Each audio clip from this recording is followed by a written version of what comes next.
magpatingin sa pari para lahat ay gumaling. Amen? Sa ngalan ng Ama, ng Anak, ng Diyos, Espiritu Santo. Amen. Please, subscribe naman po ng aking YouTube channel, Happy Man Forever, mga kapatid ko. Magpatingin sa pari para lahat ay gumaling. Amen? Sa ngalan ng Ama, ng Anak, ng Diyos, Espiritu Santo. Amen. So, may share po sa inyo mga kapatid. Lucas 17:14. Pagkakita sa kanila ay sinabi ni Jesus, lumakad na kayo at magpatingin sa mga pari. Habang sila'y naglalakad, silang lahat ay gumaling at luminis. Amen? So, saan po sila nagpatingin? Sa mahal po nating mga kaparian dito po sa Katoliko. Amen? So, mas maigi po mga kapatid na kung saan ay mas mainam po na magpunta po tayo sa ating mga mahal na kaparian kapag kayo po ay may kakilala na mga sinasapian, no? And may mga malubang sakit na kung saan ay ito ay sakit na spiritual, ito po ay sakit na kung saan ay tinry nyo na pumunta ng hospital at hindi po sila natulungan. Magpatingin po tayo sa ating mga mahal na kaparian at baka sila po, no, ang talaga instrumento ni Lord para sa kanilang mga kalingan na kung saan sa kanilang mga sakit. Amen. So mga kapatid, wag po tayo mahiya sa ating mga mahal na kaparian dahil sila po ang mas makakatulong sa atin. Amen. Tulad nga po doon sa napakalinaw po doon sa nakasulat sa Lucas 17:14.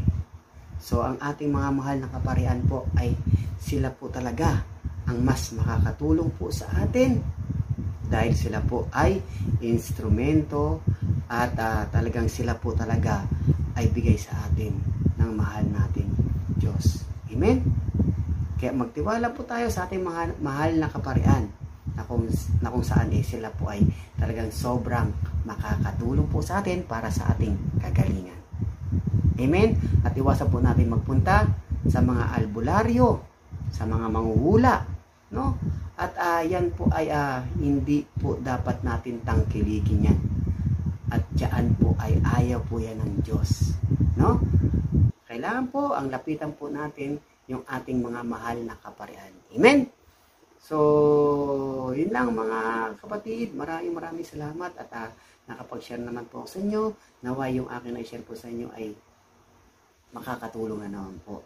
At dalangin ko po lagi na kayo po ay laging ligtas at may makakain tuloy-tuloy. Amen? And lalong-lalo na po yung mga mahal po natin, mga OFW, ipagpapray po natin sila na sila po ay gabayan ng ating mahal na Diyos para sa ganun lagi po silang safe at sa ganun makauwi ng maayos dito sa ating bansa, sa Pilipinas, sa mahal nating bansang Pilipinas. Amen? And of course, syempre, ugalin po natin mag-pray,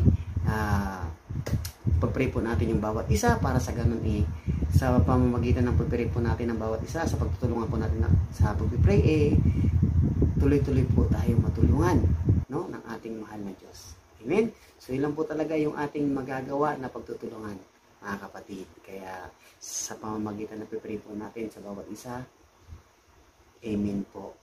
Dahil sa alam ko po ay yan po ay ating magagawa, mga kapatid. Amen. Sila, maraming salamat. More prayer, more power po sa ating lahat, and spread love. God bless us all, and palagi po tayong magsimba. Amen. God bless us all, mga kapatid. Please, subscribe naman po ng aking YouTube channel, Happy Man Forever, mga kapatid ko.